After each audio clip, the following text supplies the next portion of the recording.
Once upon a time, there was a group of communist states during the Cold War that was known as the Eastern Bloc. It was composed of various communist countries from around the world, mainly those in Central and Eastern Europe. These times led to great economical growth in the countries that formed the Eastern Bloc. Now then, you're probably sitting in front of the screen wondering what all this has to do with cars. Well, one of the market sectors cultivated during these times was the automotive industry. After all, for what other reason would I make this video? And so, today's video is all about the cars that were made by the communists, those being the cars of the Eastern Bloc. This is Autophil, and I hope you enjoyed this video. I feel like it would be best if we started with Russia. After all, Russia was where communism really began, and so it's ideal to start with this country.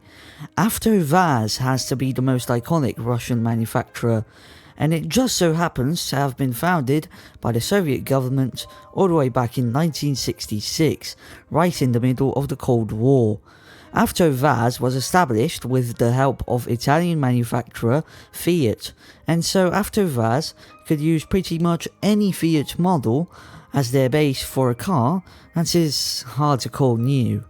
The first car from the Russian company ended up being the VAZ 2101, based on, you guessed it, the Fiat 124, which is quite possibly the most rebadged car ever made. Fortunately for them, AvtoVAZ had already reached their goal to make a cheap people's car that could adapt to Russia's harsh driving conditions with the VAZ 2101.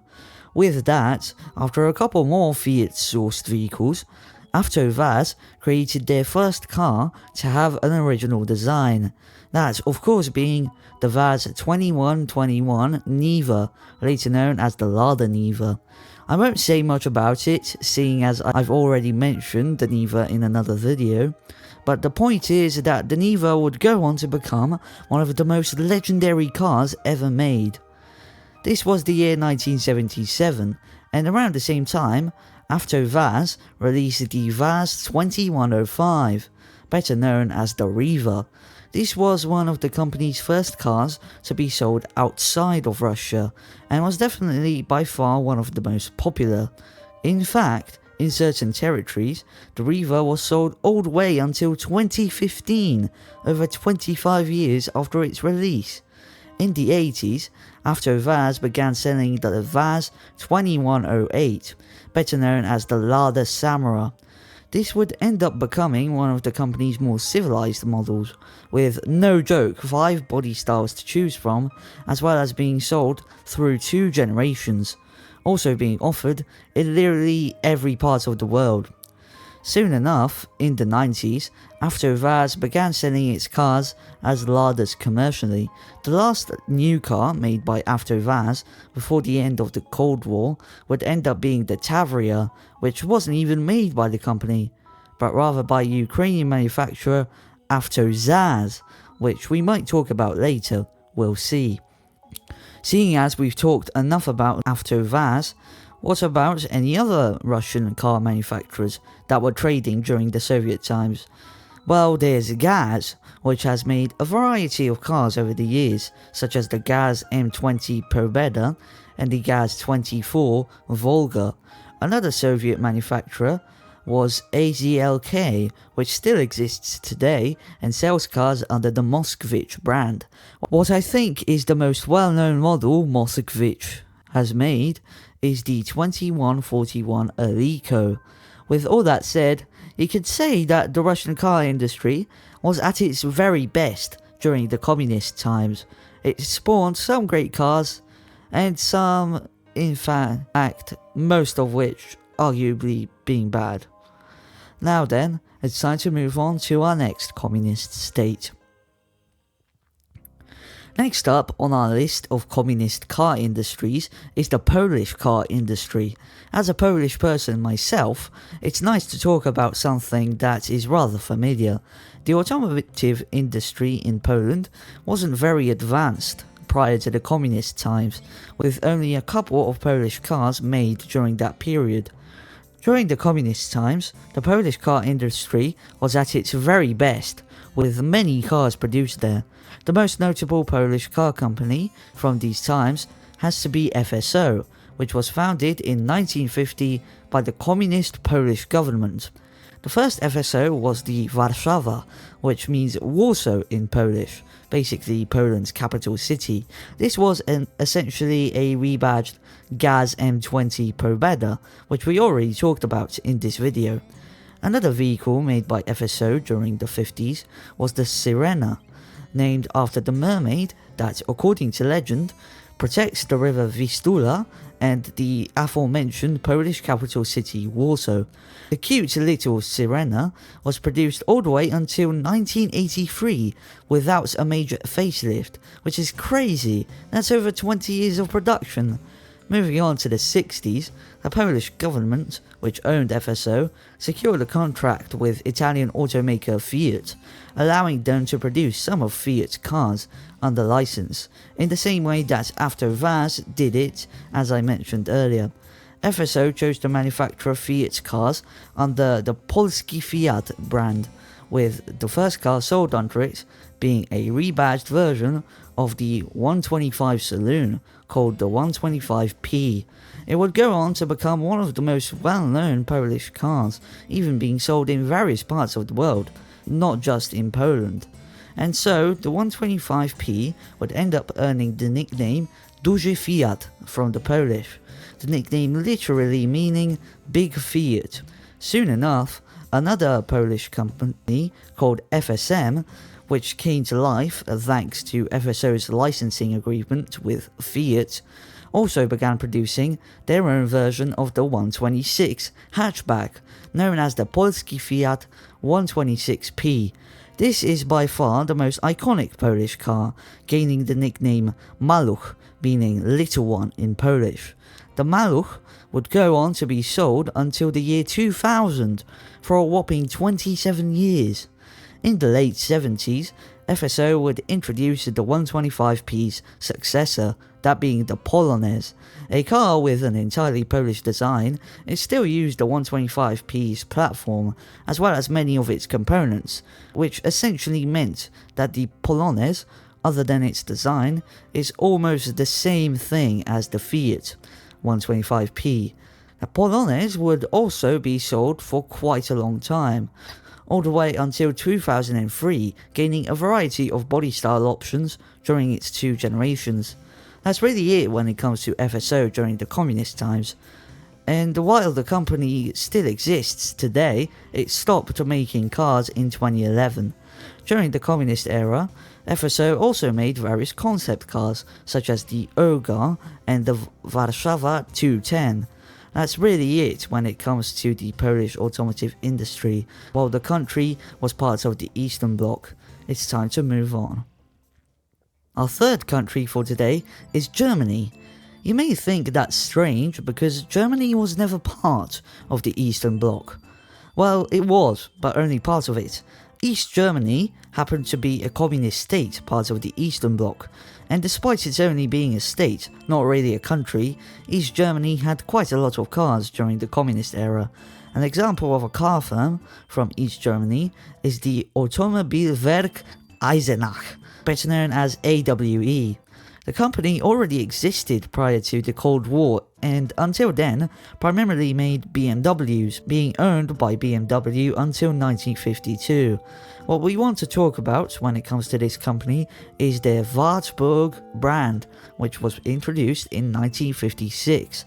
The first Wartburg was the 311. It was rather practical, with a total of 5 body styles to choose from, quite a lot. The 311, later known as the 312, would end up getting a successor in the form of the 353, which is by far the most well-known Wartburg. It was sold for 22 years, in not just Germany, but also other parts of the world. In certain places, the 353 was known as the Knight, a noble name indeed. It ended up being quite popular, being used even by government officials. Can you believe that? a cheap 1-litre saloon used by the government. Damn. Another Wartburg vehicle was the 1.3, named after its 1.3-litre engine. This model was short-lived, however, as it was only sold for 3 years, as the Wartburg brand, as well as its parent company, bit the dust in 1991, following the German reunification that culminated that year. Now then, Wartburg wasn't the only more well-known East German car brand during the communist period. There was also Trabant, a brand that existed between 1957 and 1991. 4 models were sold under it, those being the 500, the 600, the 601, and the 1.1. The 601 is by far the most well-known, sold for a whopping 26 years without any major updates. It had 3 different body styles, a saloon, an estate, and an ATV. Yeah, there indeed was a Trabant ATV. I was shocked too when I first found out about it. The Trabant brand ended up getting discontinued for the same reason as Wartburg's discontinuation, that being Germany's reunification in 1991. The last car made by the brand was the 1.1, which was essentially just a facelifted 601. It was only sold for 11 months, from May 1990 until April 1991. So yeah, it was quite short-lived. With all that said, East Germany had some rather interesting cars, despite theoretically being just a part of a country. I guess we should move on then. Our last country for today is Ukraine. Yes, Ukraine even had its own car industry while it was under the Soviet Union's occupation. The company we'll be talking about when it comes to Ukraine is AvtoZAZ. First established in 1923, the company initially made harvesters until transitioning to the automobile industry in 1959 with the release of the ZAZ 965, better known as the Zaporozhets. This was originally a city car before morphing into a saloon in its second generation.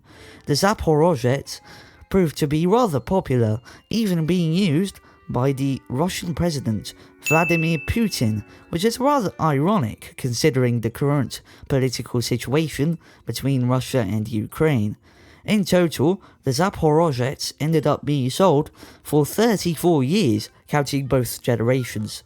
That is a lot, damn! During the 60s, AvtoZAZ made 2 notable prototypes, although both of them were built by fellow Ukrainian manufacturer Luaz. One of them even made production, that being the ZAZ 969 off-road pickup. It wasn't until the late 80s when AvtoZAZ made a new car.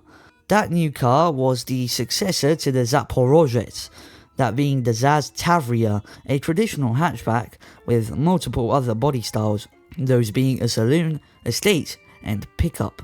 As I said before, the Tavria was also sold as a Lada and was sold in many different markets, even being offered in the Middle East and South America.